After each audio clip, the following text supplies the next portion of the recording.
Hey, so before the actual episode starts, I just wanted to let you know that when we were recording earlier, I totally forgot to turn on the record button.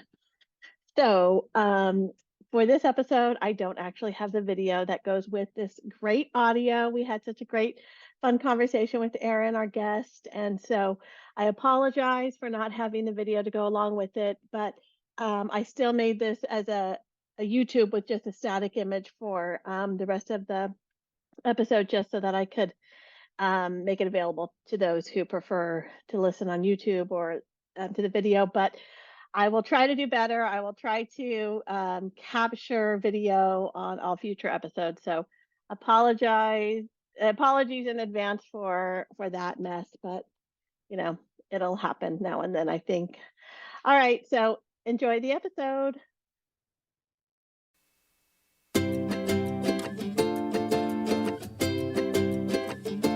Welcome to Musings of a Super Doer with host Christina Kendall. Over the next hour, you will learn what keeps Christina and her guests busy with all their day-to-day life tasks. Now, here's Christina. Hello there. Welcome to Musings of a Super Doer. I'm your host and resident super doer, Kris Kendall. I'm so glad you're joining us today. In this episode, and really in all episodes, we're going to be talking about some random musings that are going on in my world, and maybe some things that are interesting to you too. So today we have a special guest, author Aaron Ahuvia PhD. He's the author of a book called The Things We Love: How Our Passions Connect Us and Make Us Who We Are, just in time for Valentine's Day. So that's going to be fun. I'm also going to try to share some random musings about face yoga. Who knew? And if there's time, we'll see how it goes. I might share with you the ridiculous reason why I will probably not own an electric car anytime soon. So we'll see. All right, so let's go ahead and get started. I'd like to welcome Aaron Ahuvia to the show today. Thank you so much for joining us. I've been using your book all week and have tons of questions, but I'd love for you to just tell us a little bit about yourself and what made you write this book. Sure. So I'm a marketing professor, and I'm really a consumer psychologist. So I study psychology as it applies to people, their shopping behavior and their buying and how they use objects and that sort of thing. I had an opportunity many years ago when I was a graduate student, a PhD student. I had this opportunity to study a dating service with professor and now friend Mara Edelman. And it was really fun. And we worked together for a couple years. And we became big experts on dating services just as they were becoming part of society, really becoming a little bit more mainstream. I ended up on the Oprah Winfrey show talking about singles ads. I used to give these like seminars. Here's a PhD student in marketing, and he's going to teach you how to write a singles ad, right? So I would give these talks places about like how to write singles ads. It was really fun. In order to do that, I needed to spend a lot of time studying the psychology of love and romantic attraction and dating and what was going on with all that stuff. Later, I wanted to pick a different research topic, but I'd already invested really years of reading, several years of reading in the psychology of love. And I didn't want to abandon all of that work. Besides, it was really interesting. And you can talk about love. Why would you talk about anything else? It's like the most interesting thing there is. So I thought, well, I'm supposed to be studying consumer behavior. What about people who love brands or love products or love other objects? Maybe something you made yourself, or maybe a place or a vacation destination that you love. What's up with that? Is that really love? Are they just sort of using the word as a metaphor? Or is it actually like love in the sense the same way people love other people? So I started doing research on that. And that turned out that there were a lot of people who had looked, of course, at why people desire certain products, but the specific angle of saying, okay, let's take the psychology of love from the interpersonal area and apply that and see if it does apply and how it applies to what people, with objects. Nobody had actually done that before. So I got to open up this new area of research. We coined the term brand love to talk about this. And it's become pretty popular. If you put brand love into Google Scholar, you'll find 14,000 publications by researchers all around the world who are studying this topic. And I find it fascinating. So I wrote the book to bring this to a wider audience. Academics in my area know all about it, but your average person doesn't. And it's such a topic that affects people's everyday lives that it just seemed like a nice opportunity to communicate with a wider audience. Yeah, so I've been in marketing for my entire career for, more than 20 years. And I've never really thought about brand love either. Now it seems like so obvious. Why didn't I think of it sooner? But yeah, that is really interesting. Okay. So, as I was reading the book, there were lots of things that that grabbed my attention. And one of the things that I wanted to ask you is, what do people usually take away from it? Like, are there some crazy things or like unexpected things that people will read and they'll come back to you and be like, what I was surprised by, or what I found most interesting, or what do people reactions surprise you by? People like the stuff on anthropomorphism a lot. I get a lot of comments about one of the things I wrote about was cars' faces. So the headlights of a car look sort of like an eyes, and the grill looks sort of like a mouth.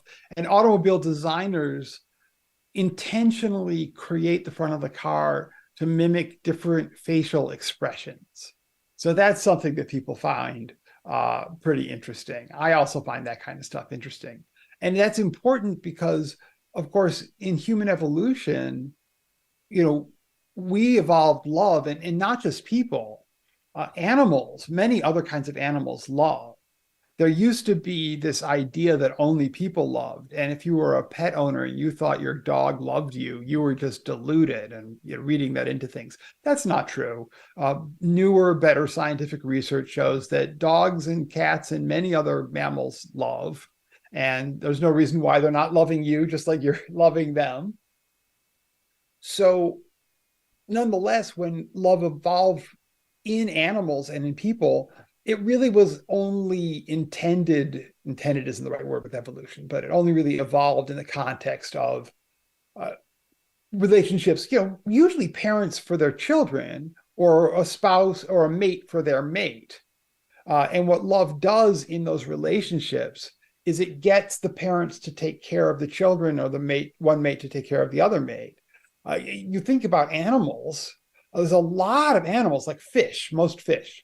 The female will lay a lot of eggs, the male will fertilize the eggs, and then they're done with their parenting. That's it. They don't raise the kids or anything. Yeah. So there's a lot of animals that don't have love, but there are some animals, mammals, where they do raise the offspring. And so they had to evolve some sort of a psychological motivation that would get those parents to take care of the kids. And love is the name we give to that psychological motivation that evolved to make that happen. Given that, it's kind of weird when people love things that aren't other people, because, if this evolved for, to help you raise your kids, why are people loving their cell phone or their car? One of the reasons is, in some cases, not in all cases, but in some cases, the thing you love that isn't a person looks enough like a person or acts enough like a person that your brain treats it as if it was a person. And the classic example are pets, dogs and cats, or other pets, where they're not people either, but we love them. And our brain totally treats them like people. I got 2 dogs. I talk to them all the time. I know they don't know what I'm saying. I'm not just, come or dinner. They know what the hell Yeah, dinner yeah. means.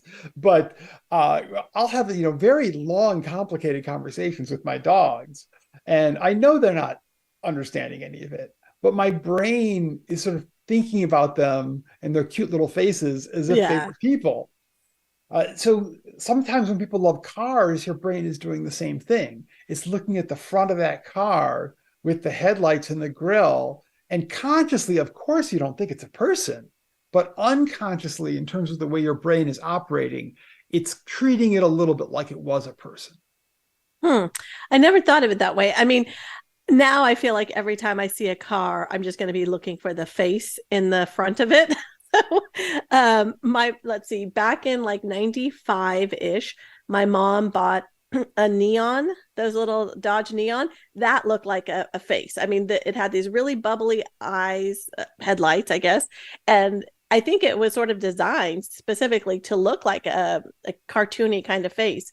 That's certainly what comes to mind. But now that I'm thinking about it, just thinking about like the cartoon cars and how they did turn them into like almost like people.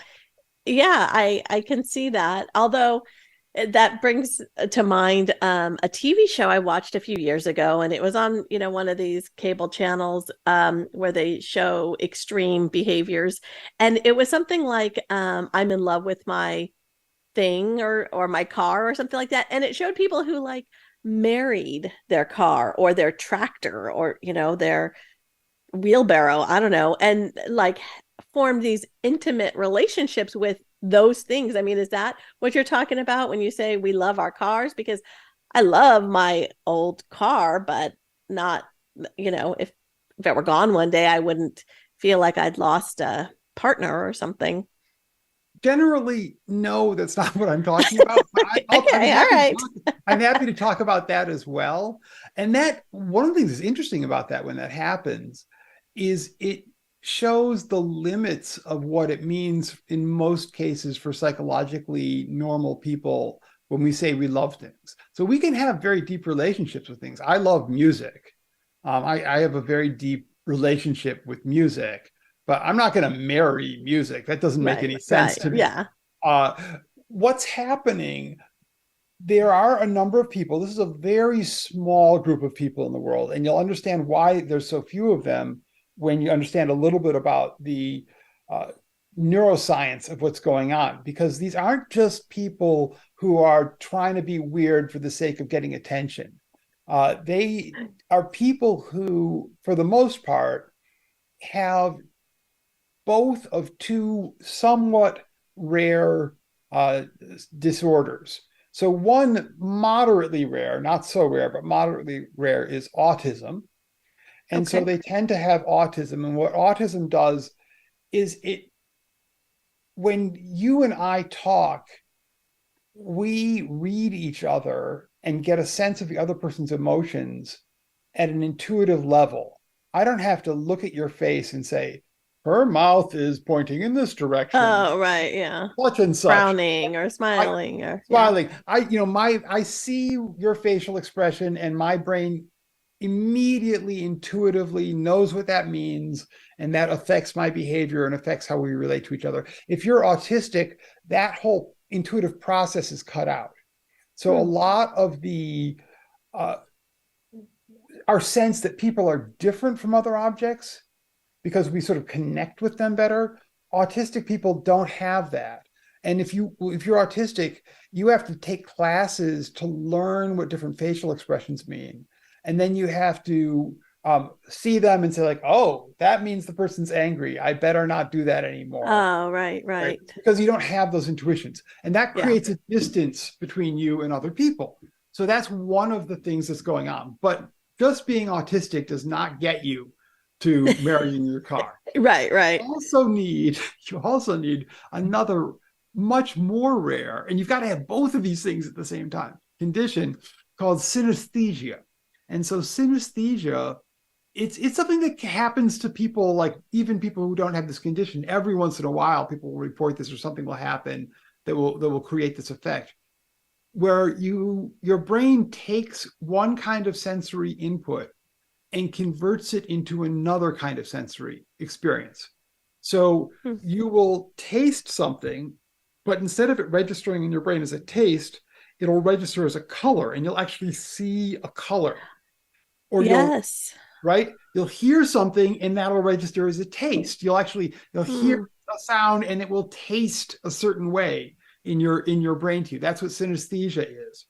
Um, People who have synesthesia, one of the things that goes along with that for a lot of people is that they have this experience where just like a normal person like you or I, we see another person and we get an intuitive reading of them.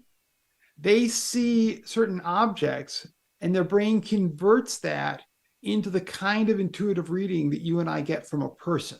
Oh, interesting. Okay. So here they've got these two things, both one is making them cut off from people, and the other is giving them these strange intuitive responses to objects. And when you put those two together, then you've got this person who, the way we feel about people, they connect that way with the objects. Yeah. Don't connect that way with the people. And so you get these odd situations. So that is, I think it's fascinating. I especially like about that, or find interesting, is that most people's initial response, I know my initial response when somebody said, like, there was a case of a woman who married the Eiffel Tower, I was like, oh, just get over it. You're just trying to draw attention to Yeah. yourself. Yeah. You can't be serious. This is ridiculous. But once I understood what was going on neurologically, I had a lot of sympathy for her and those other people, because they're responding to a very unfortunate and strange situation that they face that's very different from what you and I face. Right. Wow. Okay. Interesting. Huh. Okay. Well, that's yeah, that's definitely something to look into a little bit further.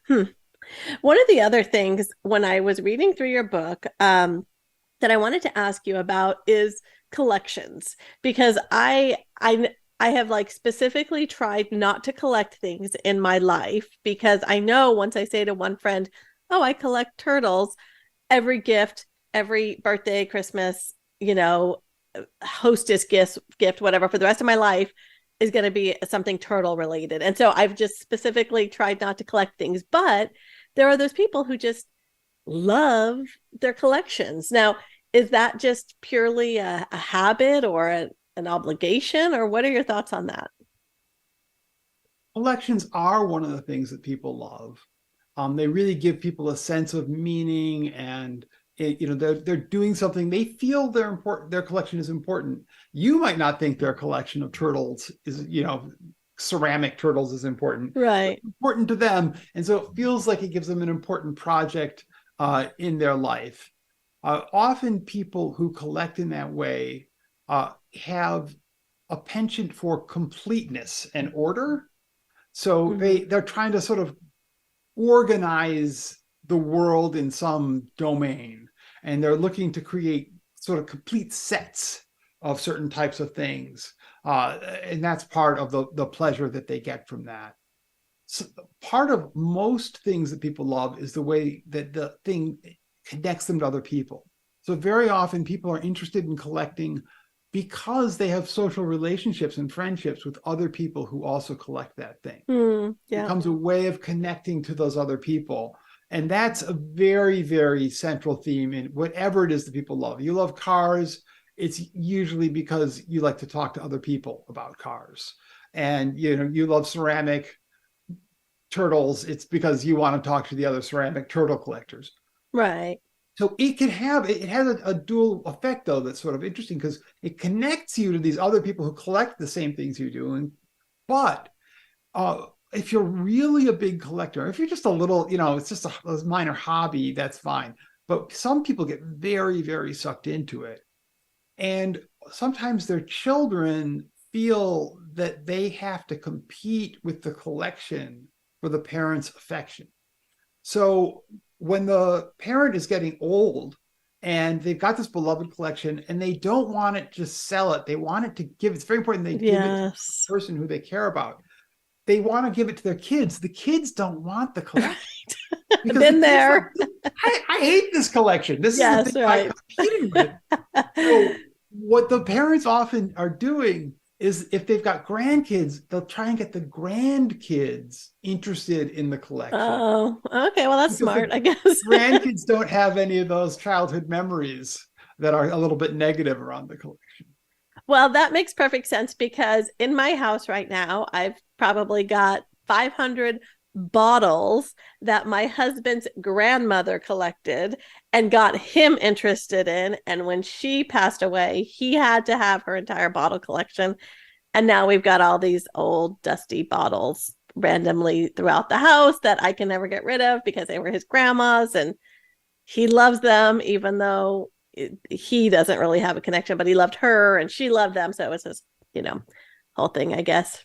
And that's completely typical. So I was mentioning how love evolved for us to take care of children, for us to bond with our mates and work cooperatively with our mates in different ways. And then in humans, which is very, very rare, lots of animals have love for their children. It's very rare what humans do. And we get these love relationships with friends. So sometimes in America, people feel a little squeamish to say they love their friends, but that's psychologically, that's what it is. Friendship, Yeah, a close friendship is a form of love.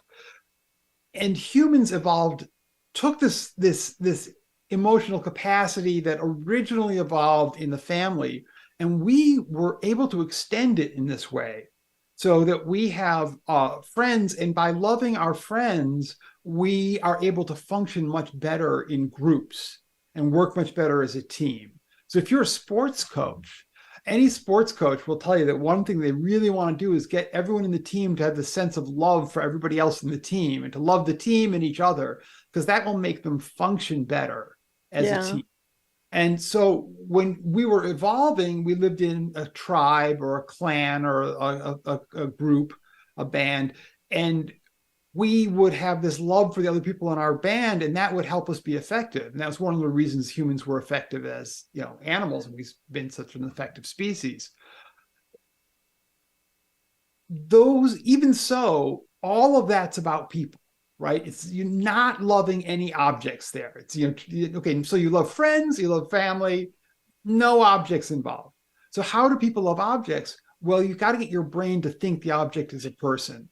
And one way is the object looks like a person. We talked about the cars with the face of the car. But there's a much more common way. And that is that if in your mind you link the object to a person, then your brain treats the object in the same way that you think of, your aunt's hand as part of her. Right?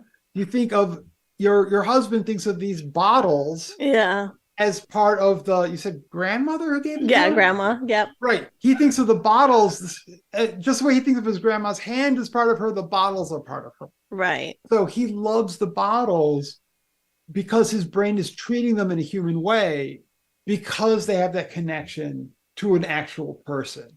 And so that's very common with things that people love.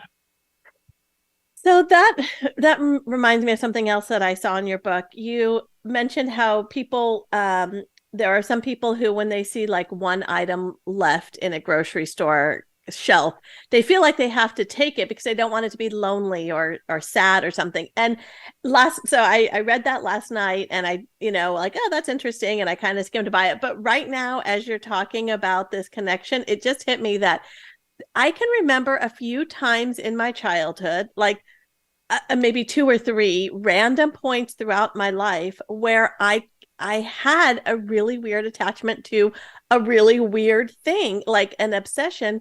And I'm wondering, like, was I going through some kind of a trauma at that point? And I needed that because, like, now this is really weird.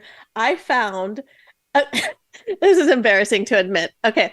So I found, those little earplugs, those little like spongy yellow bright earplugs. Okay, so I found one in my house somewhere, and I think it belonged to my grandpa or something like that, but I'd never seen one before. I didn't know what it was.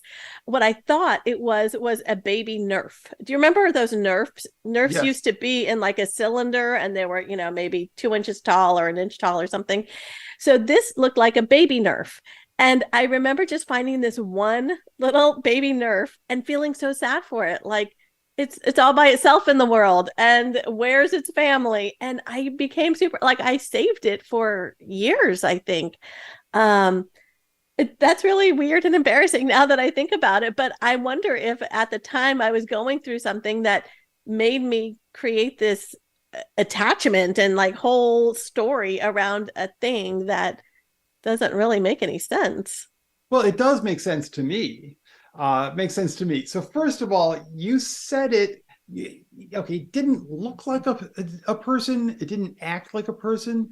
Yet you conceptualized it as, quote, a baby nerf. As soon as you see it in your brain as a baby nerf, your brain starts treating it like a baby and not like a nerf, right? Yeah. Not like an object. So once it's a baby nerf, it's a baby, and then okay, now there's a baby. You're not going to get rid of it. I mean, that's what love. That's why it's so strange when people love things. Because Right. imagine if there was just an object. It was a tape recorder, right? An audio recorder of some kind, and it had this strange habit of going off several times at night really loudly, and you were like sleeping, and all of a sudden this horrible noise would come out of this thing. You would just take that and throw it out the window. you put it in the I'm thinking of a fire alarm, smoke detector. Yes. Right. It would be gone from your house as fast as possible. Well, we animals had to evolve some emotional instinct that tells us, yeah, if that tape recorder is blaring, get rid of it. But if your baby is blaring in the middle of the night, don't get rid of your baby. Yeah, right. Don't do that. Right. So love is exactly that set of motivations that tells you, get up and be nice and cuddle that baby and don't get rid of it, even though the intuitive thing to do is this thing is making noise. The obvious thing. The obvious thing is just, if it was simply an Yeah. object that was causing that problem, you would behave very differently. Right. So once you start thinking of this thing as a baby nerf, it gets hard. It starts triggering in your brain those maternal instincts, and you don't want to get rid of it anymore. And so for you, I'm guessing, looking at, I can't see that much of your home, but you seem like a well-organized person. I don't get a sense from you, but there are people who have this problem where we've got this in our brain. Okay. All of us in our brain, we have a mechanism that sorts out people from things, and you can see why. Right? Because if it's a baby, you want to keep it if it's yelling. And if it's a tape recorder, you want to get rid of it if it's yelling. Yeah. And your brain needs to make those distinctions so you don't do the wrong thing to the wrong thing. Right. Well, there are some people who that mechanism doesn't work very well. And so there's a whole lot of objects, not just an occasional baby nerf that they get attached to, but there's a lot of things that their brain accidentally sorts into the person category instead of the object category. And do you know what we call those people? Those hoarders. Are hoarders. Yeah. They're hoarders. Okay. All right. That's why they can't get rid of stuff. They make up excuses. You'll say, well, why do you have every newspaper going back to 1970 stacked in your living room and taking up all this room, and it's a fire hazard and your house is going to burn down, and why are you doing this insane thing? Well, they'll make up an answer, and they'll say, well, I might want to read those newspapers. Right. Somebody might come by and need to know what was happening in there. And you're like, well, they can go to the library, right? The library stores these things very well. Why would So obviously that doesn't make sense. And for a long time, people thought that hoarding was really just a collection of irrational beliefs that, these newspapers or whatever it is would be super useful. But what we've learned more recently is people who are hoarders have a strong tendency to anthropomorphize. And they are generally seeing those newspapers, and their brain is treating them the way they're treating a person, and they don't want to get rid of them. They know that they can't say that. None of that doesn't make any logical sense. So they try and come up with some logical story to justify what they're doing. but that the logical story isn't the real reason. And that's why some of these rituals, like saying goodbye to things, if you want to help someone who's a hoarder get rid of things, if you say, you know what, this person thinks it's a person, Yeah, interesting. so let's just work with that. Don't try and Yeah. convince them it's not true.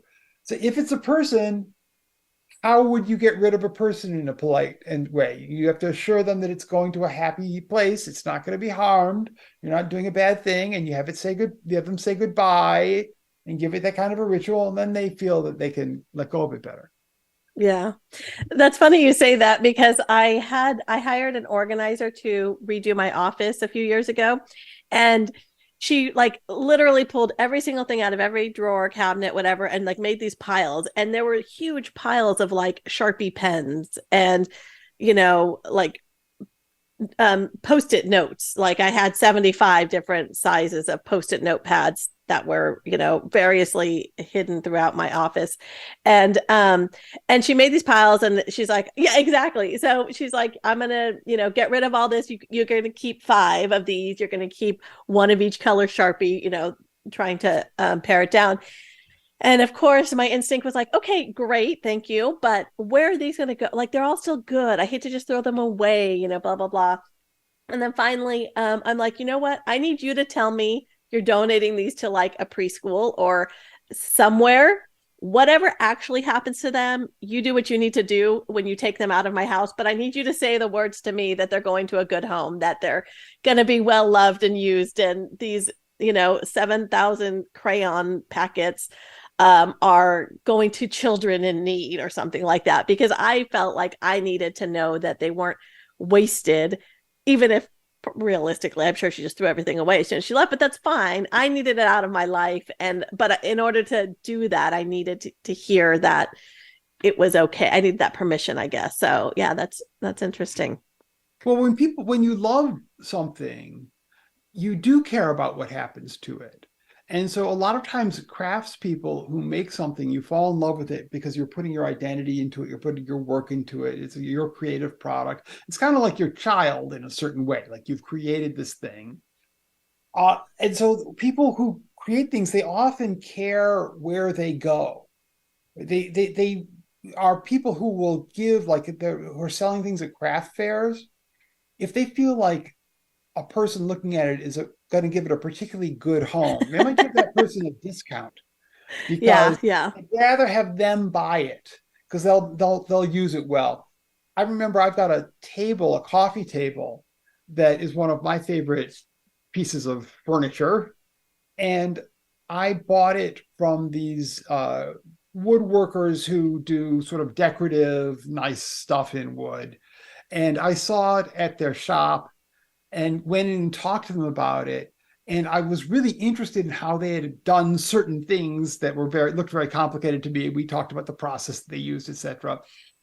And then I came back and bought the table the next day. And the guy who I had been talking to said, "Oh, I am so glad you bought this table. Because when we were making this table, there were certain things we really loved about the table. And then you came in and you loved all the same things that Yeah. we loved about the table. And I'm just so happy that you're the one who's going to be taking it home because you'll appreciate it the Yeah. way." And that really, I love that table now. And part of it is just that I think it's a really beautiful piece of work, but also having that little connection with the guy who made it, that Yeah. gives a little bit of a human connection to me too. And I felt really proud and kind of affirmed and honored that the person who made it wanted me to have It it. deemed you worthy. Yeah.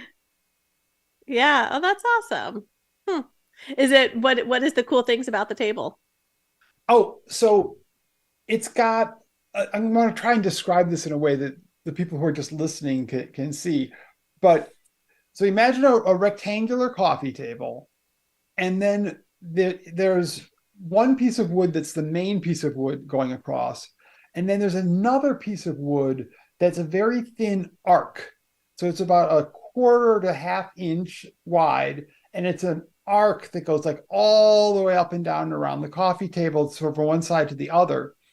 In order to do that, you would need to cut the table itself in extremely precisely. And then you would Is need it to like cut a inlaid? piece of This other wood. It's piece like is. inlay, yeah. Oh, To wow. be exactly the same. And then you have to insert them. And that's a lot because it was like 4 feet long and curved. Yeah. But so like, how do you do that? The answer turned out to be a computer-driven saw. Uh, Oh, wow. so you really couldn't do that by hand. Freehand. Yeah. but So but maybe the amount of like work that goes into it also, heightens your like emotional attachment to things, right? yeah, the more work you put into them heightens it. And uh, one of the measures that we have of love, one of the ways people love certain objects is that they're willing to work on them after they buy them or get them. So a lot of people who customize like their phone, people who really love their phones will often spend a lot of time getting just the right configuration of just the right software and organizing it and putting it on in this ways and setting up special buttons that do this or all that sort of stuff. And people who don't love their phone just like don't bother with any of that. So, Yeah. so Right. the love is really part that comes from and leads to both being willing to really work and craft something, in a particular way. Hmm. Okay, so we have Valentine's Day coming up pretty soon, and so I'm wondering, do you have any like advice for gift giving and giving things to people that maybe we know that they love certain types of things, or maybe we don't know what they love, and are there sort of like any high level rules for gift giving that you have studied or Yeah, share? absolutely. I'm going to answer the question about gift giving in just a moment, Okay. but I also, just before the interview with you here, I was talking to a group of people from CNN, the website, rather than the broadcast people. And we are putting together a little quiz that people can do. So it's based on my research with Rajiv Batra and Rick Bagosi, where we made this measure that measures how much you love things. And we're setting this up. So come Valentine's Day, you're going to be able to go to the CNN website and you're going to be able to take a little like personality test quiz. And it's going to be, which do you love more, your cell phone or your Valentine? And Oh, so wow. you Geez. can answer the questions for your Valentine, whomever that might be, and your cell phone, and it'll give you an answer about which you love more. So that's the first thing Yikes. that popped into my head for Valentine's Day. But let me answer Okay. your questions about Valentine's Day gifts. The best gifts are gifts that lead to an interaction between the person who gave it and the person who received it. So especially on Valentine's Day, when you give somebody a gift, what you're most of the time. Now, some people, by the way, give Valentine's Day gifts to objects. So 12% of people in one study said that they would give a Valentine's Day gift to their car. Maybe those are people who, really love their cars Wow. in a certain way. But let's assume that you intend to give a Valentine's Day gift to a human being.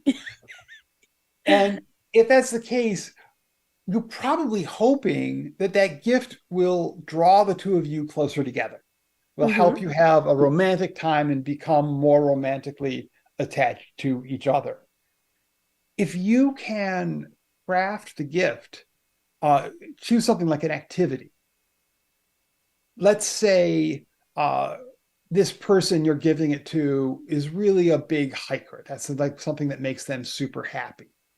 So what you might do for a gift is take a very beautiful piece of stationery and plan out a beautiful day. So you put like, we're going to do it on this particular date, give it a date, not just as this general, like someday we'll do this, Yeah. because then it won't happen, right? You got it planned out. It's a particular date.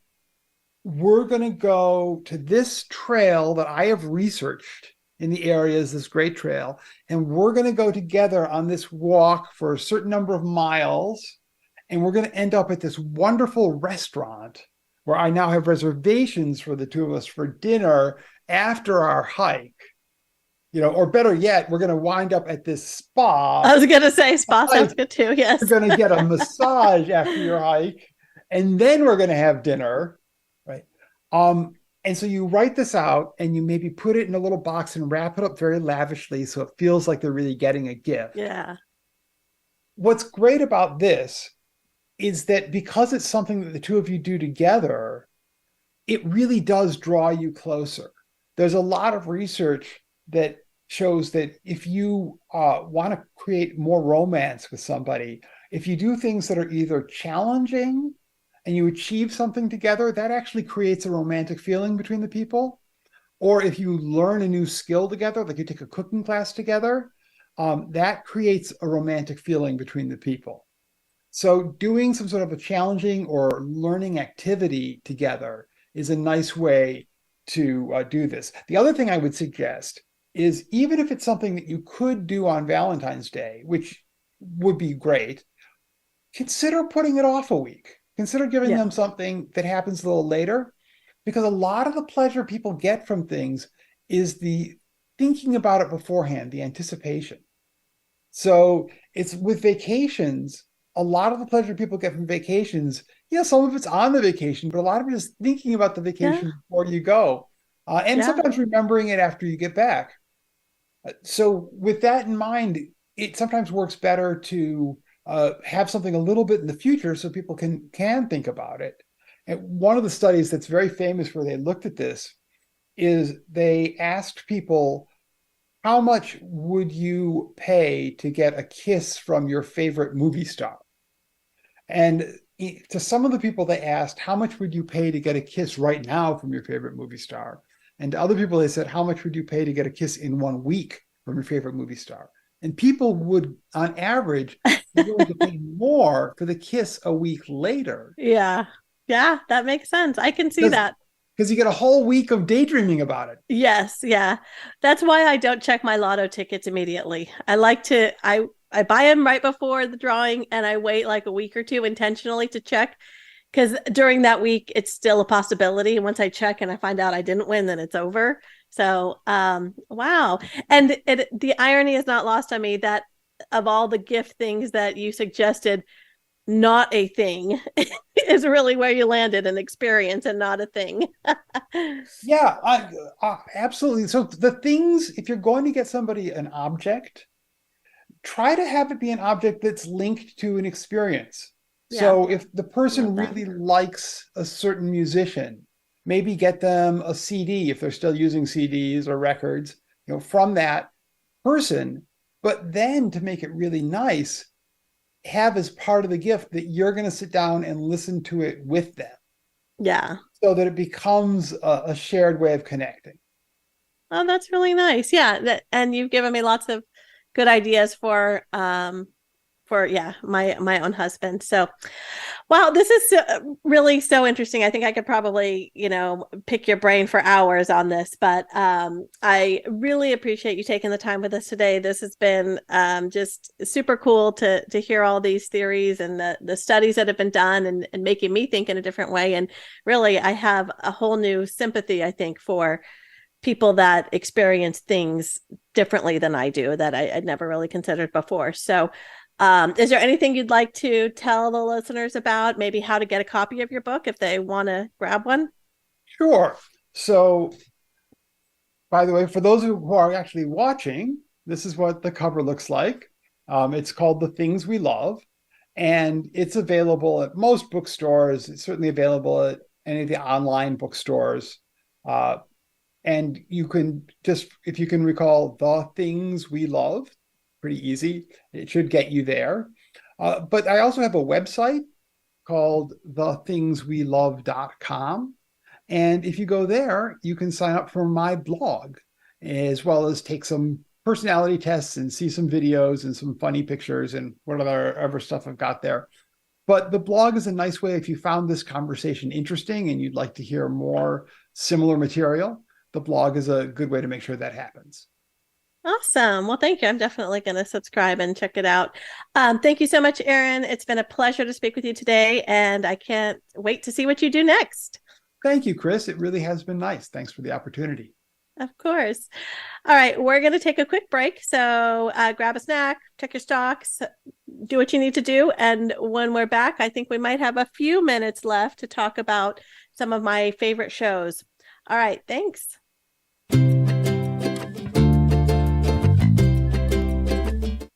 Want an insider's pass to everything that goes on in Hollywood? Join Summer Helene every week for Behind the Scenes. Summer Helene is known as the Duchess of Hollywood because she knows the insiders, legends, and celebs, and brings the stories, the gossip, and the backstage scoop. It's the real Hollywood, though, so this program is for adults only. Behind the Scenes can be heard live every Friday at 4 p.m. Pacific Time and 7 p.m. Eastern Time on the Voice America Variety Channel.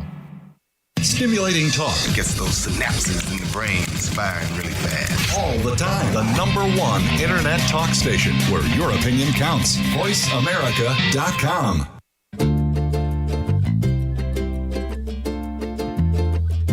Welcome back to Musings of a Super Doer with your host, Christina Kendall. Have a question for Christina or her guests?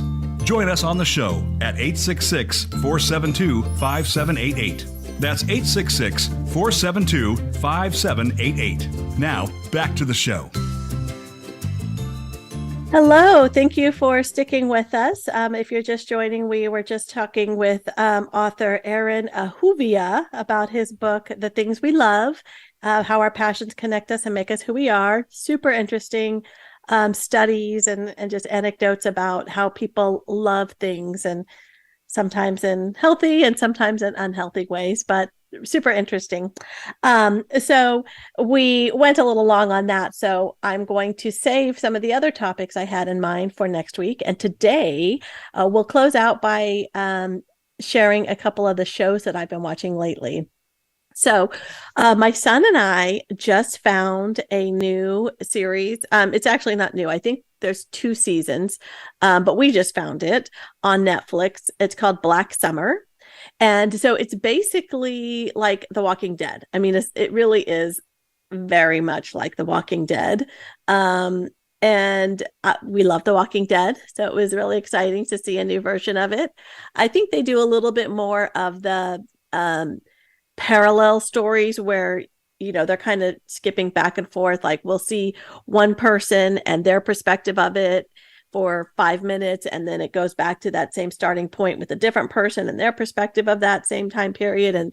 And so it rotates through lots of different characters and what they're experiencing as, you know, in the same time that we've already seen other people experiencing it. So it can be a little bit confusing when you're going back and forth like that, but we find it super interesting, and we're really enjoying a Black Summer if you like the zombie shows.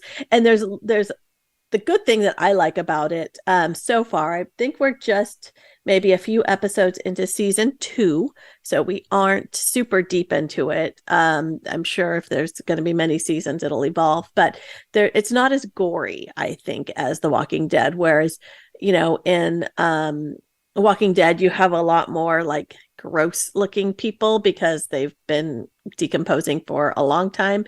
In Black Summer, I think it's maybe happening a little bit faster. Like when people die, they come back, I guess, as a zombie, like instantly. It's not like there's this amount of time that passes. Whereas I feel like in The Walking Dead, there was a little bit of time, right? At least in the beginning, maybe hours or many minutes would pass before they sort of came back. In this show, it's like instant. They're dead, and then 2 seconds later, they're on their feet. So the people it's not quite as gory as The Walking Dead. So if you like zombies, but you don't like all the, you know, rotting skin and body parts hanging off and, you know, all that grossness, there's a little bit less of that, but there certainly is gore. So I'm not trying to say that it's not gory. It is, but just not quite as bad. Another show that we've been watching that we love is called Fire Country. We found it on Paramount Plus, and I subscribed to Paramount Plus specifically to watch this show. But actually, I think it's on regular network TV too, because I've been seeing it just on the regular channels as well. But it is set in Northern California. I live in Northern California. Well, I'm sort of middle Northern California, just above, just south of San Francisco. So, and this is like way up toward the Oregon border. But with so many fires that we have, and Cal Fire is a big part of our summers out here. And we hear a lot about the people that are out there just trying to preserve our forests, preserve homes, and entire towns in some cases. So it's really interesting for me, and because we're so close to it, we physically are close to this. But there's a really good drama, lots of romance, and just some interesting storylines. So Fire Country is a good one that I recommend for people who like. I'm trying to think of another show that's comparable to it. I can't think of anything off the top of my head, but it's really good. And then the other show that I just found, and I don't remember if it was on, I think it was on Discovery Plus, but I don't know which subchannel of that. It's the Glee documentary. And I don't know the name of it, so I probably should have found that for you. But it talks about essentially the curse of Glee and all of the characters, the main characters who have died either accidentally or from suicide. And then there's a ton of cast members that I didn't know also had taken their own lives or were in, these tragic accidents. So super interesting. If you're a fan of Glee, like I was back in the day, you might enjoy watching that. I think there's only a few episodes so far, but they're pretty interesting, and I'm hoping there's going to be some more. Okay, friends, it looks like it's that time where we have to say goodbye for this week. I'm so glad you were able to hang out with me today. It was really fun to talk about things and shows and all that fun stuff. And I'm looking forward to sharing more musings with you next time. We'll try to get to my electric car myths that make no sense to anybody but myself. And also face yoga is always a fun thing for me to talk about. And who knows, probably some other random musings that come up between now and then. So you won't want to miss it. Until then, stay safe and keep doing.